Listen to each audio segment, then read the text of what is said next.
Hallelujah. सबको जय मसीह की। मैं प्रोफिट सुमनदीप और आपका स्वागत है बिशप अमरदीप मिनिस्ट्री में। प्रभु आपको ब्लेस करे और आप आशीष को पाएं प्रभु यीशु मसीह के नाम से। और आज रविवार है और परमेश्वर भवन में जरूर जाएं।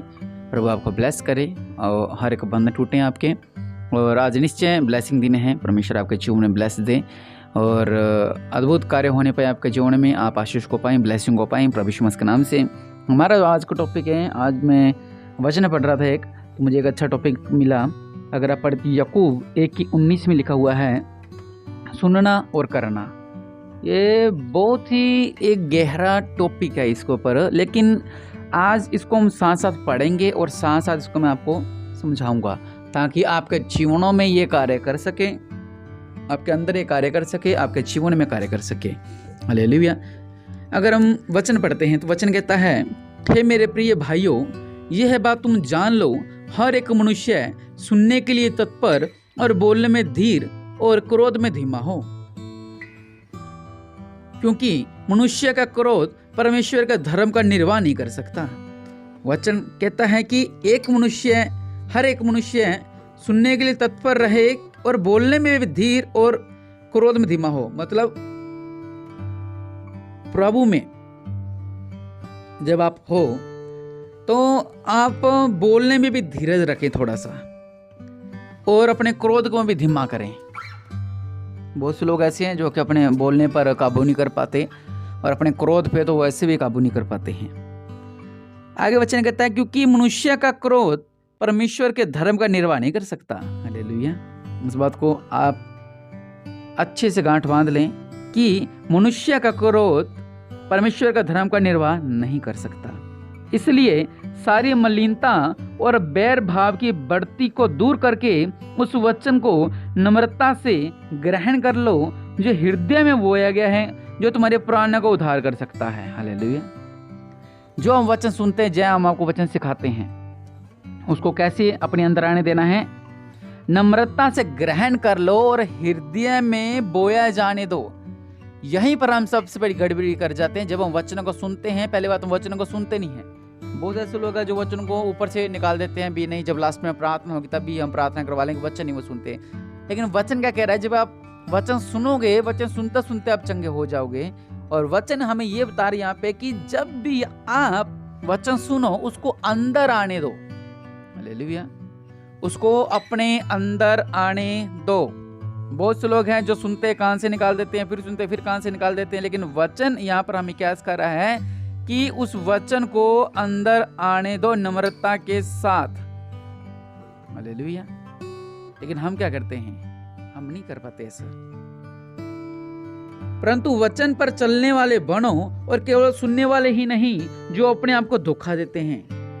बहुत से टीम वाले भी ऐसे हैं, बहुत से कलीसिया वाले भी ऐसे हैं जो सिर्फ वचन को चलने वाले बनो। वचन कहता है केवल सुनने वाले नहीं। बहुत से लोग हैं, हाँ जी आमीन, हाँ जी आमीन, हाँ जी आमीन कहते हैं वचन को सुनकर, लेकिन ना तो वचन उनके अंदर निम्रता से बोया जाता है, ना वो उस पर चलते हैं।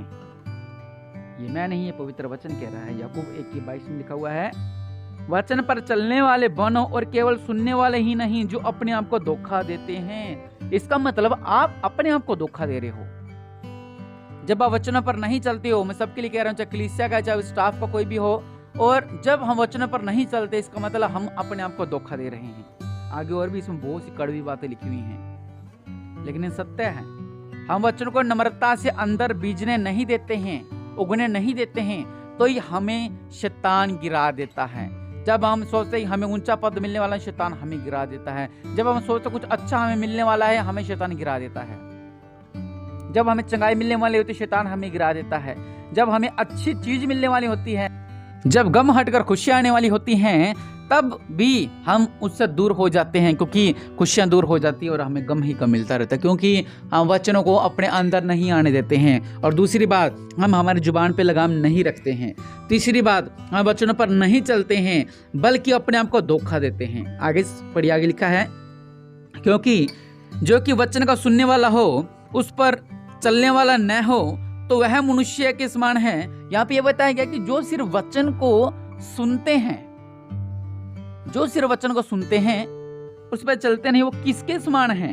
लिखा हुआ है, जो कोई वचन का सुनने वाला हो और उस पर चलने वाला न हो, जो सिर्फ वचन को सुनते हैं उस पर चलते नहीं हैं, वो किसके समान है? वचन कहता है वह उस मनुष्य के समान है जो अपना स्वाभाविक मुंह दर्पण में देखता है। किसमें? शीशे में। हालेलुया। जो सिर्फ वचन को सुनता है उस पर नहीं चलता, वह किसके समान है? वो बताया गया, वो एक सिर्फ शीशे के समान है। अपने जब किसी फंक्शन में जाते हैं या हम सुबह कहीं पे काम पे जाते हैं तो हम सबसे पहले शीशा देखते हैं, मिरर देखते हैं, दर्पण देखते हैं। उसको देखकर हम क्या करते हैं, उस वक्त हम अपने काम पे चले गए या पार्टी पे चले गए, हम उसके बाद अपने फेस को शीशे में नहीं देख पाते हैं। वो मनुष्य उस समान है। वचन कहता है, पवित्र बाइबल में लिखा हुआ है, क्योंकि जो कोई वचन का सुनने वाला हो और उस पर चलने वाला न हो तो वह उस मनुष्य के समान है जो अपना स्वाभाविक मुंह दर्पण में देखता है, इसलिए कि वह अपने आप को देखकर चला जाता है और तुरंत भूल जाता है कि मैं कैसा था। शीशे में शक्ल देख ली, यहाँ भी थोड़ा स्मार्ट से लग रहे हैं, चलो अभी थोड़ी देर बाद हम भूल जाते हैं कि मैंने शीशे में कैसा अपनी शक्ल देखी है। वो लोग ऐसे हैं, एक बार तो गरम गरम होते हैं, धन्यवाद धन्यवाद धन्यवाद धन्यवाद, और कई बार ठंडे पड़ जाते हैं। जो वचन को अंदर लवलीन होते हैं वही फलवंत होते हैं। आगे वचन कहता है, पर फिर से इस वचन पढ़ूंगा, लिखा है, क्योंकि जो कि वचन का सुनने वाला हो और उस पर चलने वाला न हो तो उस मनुष्य के समान है जो अपना स्वाभाविक मुंह दर्पण में देखता है, इसलिए कि वह अपने आप को देखकर चला जाता है तो तुरंत भूल जाता है कि मैं कैसा था। पर जो व्यक्ति स्वतंत्रता की सिद्ध व्यवस्था पर ध्यान करता है वह अपने काम में इसलिए आशीष पाएगा कि सुनकर भूलता नहीं पर वैसा ही काम करता है। जो वचन को सुनते हैं वो आशीष पाते हैं, जो अपने दास की बातों को सुनते हैं, जो अपने पास्टर की बातों को सुनते हैं वो आशीष पाते हैं। जो लोगों की बातों को सुनते हैं वो कुछ नहीं करने वाले, वो वैसे वहीं के वहीं रह जाएंगे। हालेलुया।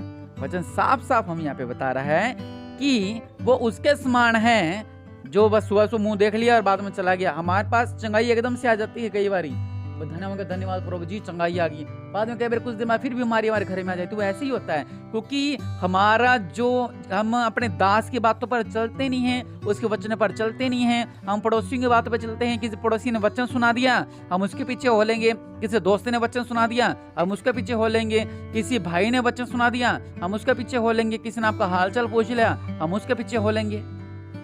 हालेलुया। तो आप क्या आशीष पाओगे अगर आप वचन पर चलते हैं? जो आपके दास आपको सिखा रहे हैं, तो वचन साफ साफ कह रहा है कि अपनी व्यक्ति स्वतंत्रता की सिद्ध व्यवस्था पर ध्यान करता है, वे अपने काम में इसलिए आशीष पाएगा। अपने काम में आप आशीष पाओगे, हर एक काम में आशीष पाओगे, क्योंकि आपने अपने दास की बात और वचनों पर चले हो। ये नहीं भी किसी ने आपसे कुछ कह दिया उसके बाद आप चल रहे हो। हालेलुया। आज कोई भी खड़ा होकर आपसे कह रहा है ऐसा ऐसा, अब उसको पीछे हो रहे हो, नहीं। परमेश्वर के दास और वचनों के पास साथ चलें। और यहाँ पर एक बहुत गहरी बात लिखी हुई है, लिखा हुआ है, यदि कोई अपने आप को भगत समझे और अपनी जीभ पर लगाम न दे पर अपने हृदय को धोखा दे तो उसकी भक्ति व्यर्थ है। हालेलुया। यहाँ पर भगत के बारे में बताया गया है कि बहुत से ऐसे लोग हैं, मैंने मेरे लाइफ में बहुत से ऐसे लोगों को देखा है जो पवित्र आत्मा से बहुत भरते हैं और लोग उनके पीछे हो लेते हैं। अच्छा ये तो पवित्र आत्मा से भरता है, चलो इसके पीछे हो लो, इसमें सामर्थ ज्यादा उसके पीछे हो लो। लेकिन जो ओहदा परमेश्वर के दासों को होता है वो ओहदा कोई नहीं छीन सकता। हालेलुया। आज हम किसको देखते हैं? अच्छा ये इंसान अच्छा है, ये मेरा हालचाल पूछ रहा है, कहते ये इंसान अच्छा है, ये हमारे साथ चल रहा है, ये इंसान अच्छा, इसने मेरी मदद की।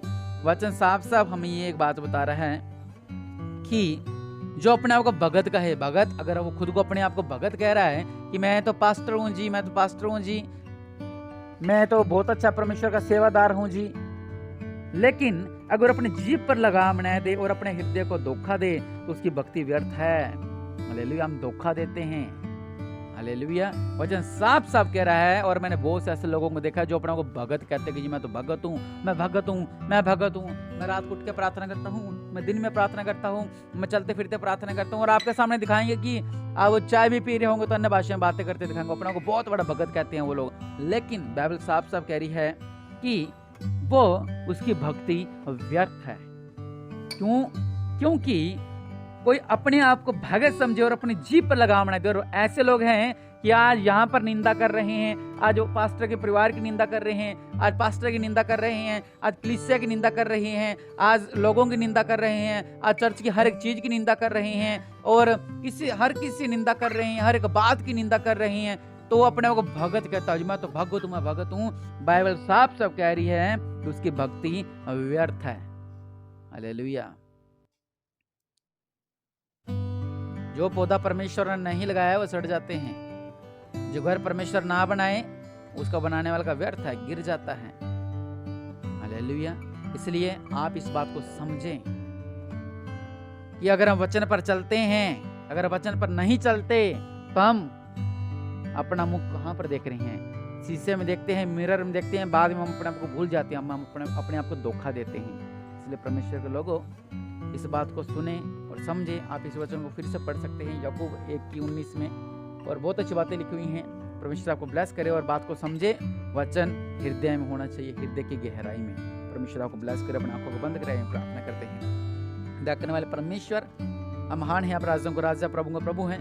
इनका जीवन में अद्भुत कार्य कर मेरे पिता, ब्लेसिंग को पाए, शैतान इस गहरी बात को चुराने न पाए।